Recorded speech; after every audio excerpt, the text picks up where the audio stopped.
निशा classes YouTube channel पर आप सभी का स्वागत है। आज के इस वीडियो में हम प्रतिभा पर्व मूल्यांकन वर्कशीट 2021-22 खंड अ कक्षा चौथी विषय पर्यावरण अध्ययन के सभी प्रश्नों के उत्तर इस वीडियो में जानेंगे। तो आप लोगों को सबसे पहले यहाँ पर सामान्य सी जानकारी भर लेनी है, जैसे विद्यार्थी का नाम, पिता का नाम, शाला का नाम और कक्षा। ठीक है, तो चलिए वीडियो स्टार्ट करते हैं। बहुविकल्पीय प्रश्न हमें प्रश्न क्रमांक 1 से 8 तक दिए हुए हैं। ठीक है, निर्देश है प्रश्न को पढ़कर नीचे दिए विकल्पों में से सही विकल्प चुनकर लिखिए। ठीक है, प्रश्न 1 है पत्तियां किनारों पर आरीदार होती हैं। ठीक है, तो यहाँ पर जो बी ऑप्शन है ये राइट हो जाएगा। तो आरीदार यानी पत्तियां किनारों पर आरीदार होती हैं, किस पेड़ की पत्तियां होती हैं? तो नीम की होती हैं। ठीक है, तो इस प्रकार से बी ऑप्शन यहाँ सही हो जाएगा।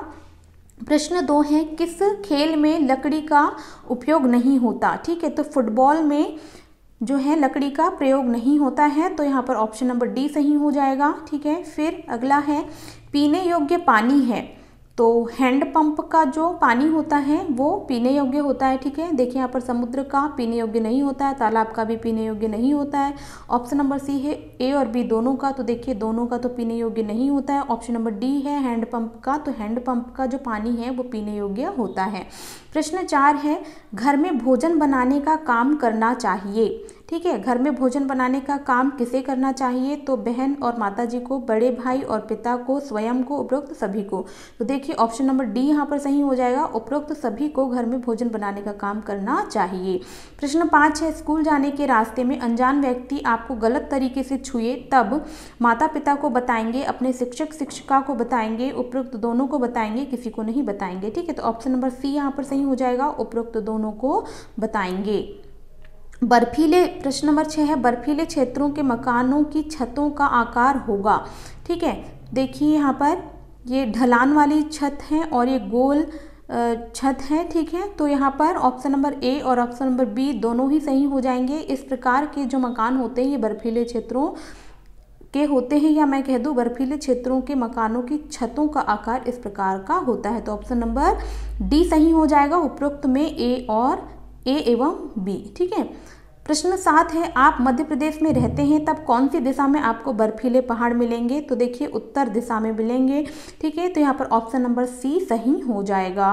फिर प्रश्न 8 है आप अत्यधिक भरी बस में सीट पर बैठे हैं, तभी एक बुजुर्ग बस में चढ़कर आपके पास खड़े हो जाते हैं, तब आप उन्हें आगे बढ़ने को कहेंगे, कंडक्टर से कहेंगे कि उन्हें सीट खोजने में मदद करें। सी नंबर का ऑप्शन है चुपचाप बैठे रहेंगे। डी नंबर का ऑप्शन है उन्हें अपनी सीट दे देंगे। तो ऑप्शन नंबर डी सही हो जाएगा, यहाँ पर उन्हें अपनी सीट दे देंगे। फिर देखिए प्रश्न 9 है आसमान में बहुत ऊपर कौन कौन से पक्षी आपको दिखाई देते हैं?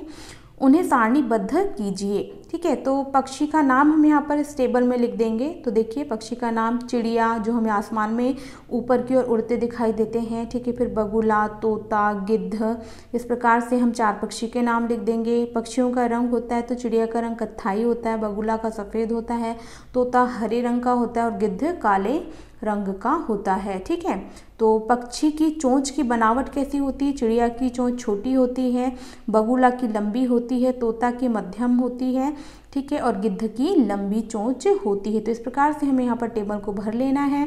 फिर है बी नंबर का आपके घर पर भी कुछ पक्षी आते होंगे, उनके नाम लिखिए। तो हमारे घर में कोयल, मैना, कौआ, तोता इत्यादि जो है पक्षी आते हैं, तो इस प्रकार से आप यहाँ पर भर लेंगे। फिर देखिए अंगूठे की छाप से किसी जानवर या पक्षी का चित्र बनाइए। तो इस प्रकार से हम यहाँ पर एक पक्षी का चित्र बना सकते हैं। ठीक है बच्चों, फिर प्रश्न 11 है चित्र को ध्यान से देखिए। तो हमें इस चित्र को ध्यान से देख लेना है। ठीक है,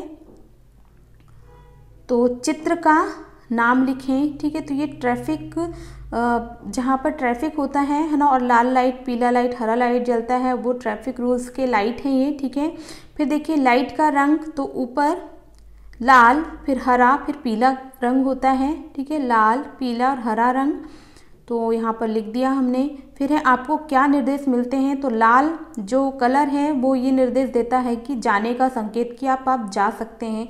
हरा कलर रुकने का संकेत देता है और पीला वाहन को स्टार्ट करने का संकेत देता है। ठीक है, फिर बी नंबर का है क्या होगा यदि चौराहे पर लाइट नहीं होंगी। ठीक है, तो उत्तर हो जाएगा दुर्घटनाएं घटित हो सकती हैं तथा व्यक्ति को चोट लग सकती है या चोटिल हो सकता है व्यक्ति। इस प्रकार से आप यहाँ पर उत्तर लिख लेंगे। ठीक है, फिर प्रश्न 12 है पानी कहाँ कहाँ से मिलता है, वर्ग पहेली में खोजकर लिखो।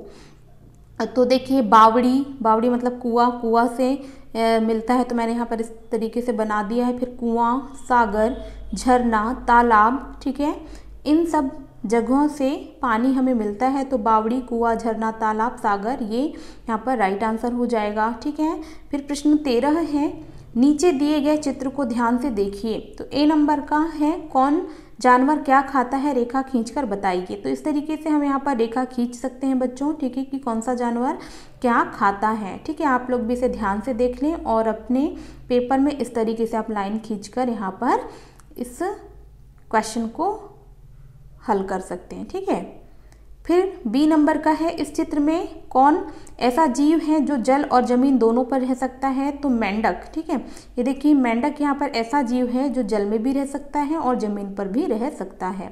फिर प्रश्न 14 है सारणी में दिए हुए पक्षियों को पहचानते हुए सारणी पूर्ण कीजिए।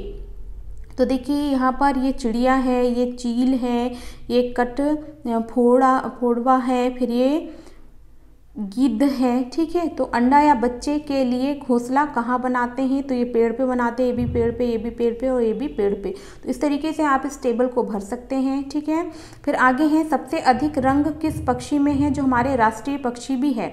तो सबसे अधिक रंग मोर में होता है, जो हमारा राष्ट्रीय पक्षी भी है, सब लोग जानते हैं। ठीक है, तो इस प्रकार से आप यहाँ उत्तर लिख सकते हैं। फिर सी है सबसे छोटा आकार किस पक्षी का है। तो सबसे छोटा आकार गुंजन पक्षी का है। ठीक है, फिर प्रश्न 15 है सारणी का अवलोकन कीजिए एवं उसे पूर्ण कीजिए। ठीक है, पौधे का नाम, ऊंचाई, छोटा, बहुत लंबा, थोड़ा लंबा, तने का आकार है या नहीं, पौधे का प्रकार। तो इस प्रकार से हमें इस टेबल को भर लेना है। ठीक है, आम, तो यहाँ पर देखिए ऊंचाई बहुत लंबा होता है आम का पेड़। ठीक है, हरा, हाँ।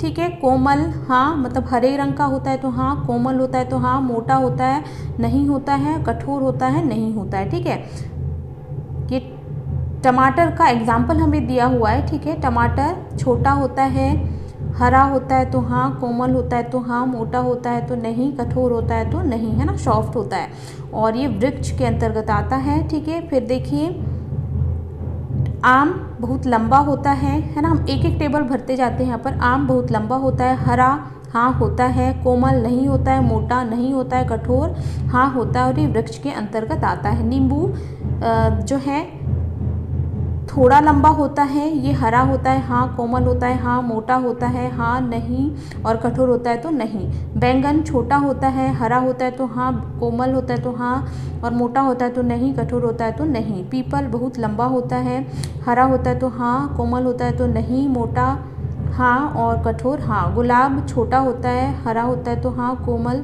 तो हाँ, मोटा नहीं, कठोर नहीं। और यहाँ पर सभी ये वृक्ष हैं तो हम वृक्ष में टिक कर देंगे। ठीक है, तो बहुत ही आसानी से हम टेबल को भर सकते हैं। फिर देखिए प्रश्न 16 है नीचे दिए गए परिवार वृक्ष को ध्यान से देखिए। ठीक है, तो यहाँ पर हमें इस तरीके से इस परिवार वृक्ष को भर लेना है। ठीक है ना, यहाँ पर बुआ आ जाएगा, यहाँ पर नानी और यहाँ पर मौसी। तो इसे आप ध्यान से देख लें और अपनी बुक में भर लें। ठीक है, फिर देखिए ए नंबर का प्रश्न है परिवार में कुछ नाम छूट गए हैं उन्हें लिखिए, वह कौन है। नानी, मौसी और बुआ, जिस प्रकार से हमने यहाँ पर लिखा है। ठीक है, आपके पिताजी की माताजी को आप क्या कहते हैं। तो पिताजी की माताजी को हम दादी कहते हैं। ठीक है, तो इस प्रकार से बच्चों हमने कक्षा चौथी पर्यावरण के सभी प्रश्नों के उत्तर जाना। आई होप यह वीडियो आप लोगों को बहुत पसंद आई होगी। यदि वीडियो पसंद आई है तो वीडियो को लाइक ज़रूर करें और इस वीडियो को आप अपने दोस्तों के साथ ज़्यादा से ज़्यादा शेयर करें। और यदि मेरे चैनल निशा क्लासेस यूट्यूब पर नए हैं तो चैनल को सब्सक्राइब जरूर करें। मिलते हैं नेक्स्ट वीडियो में। Thank you.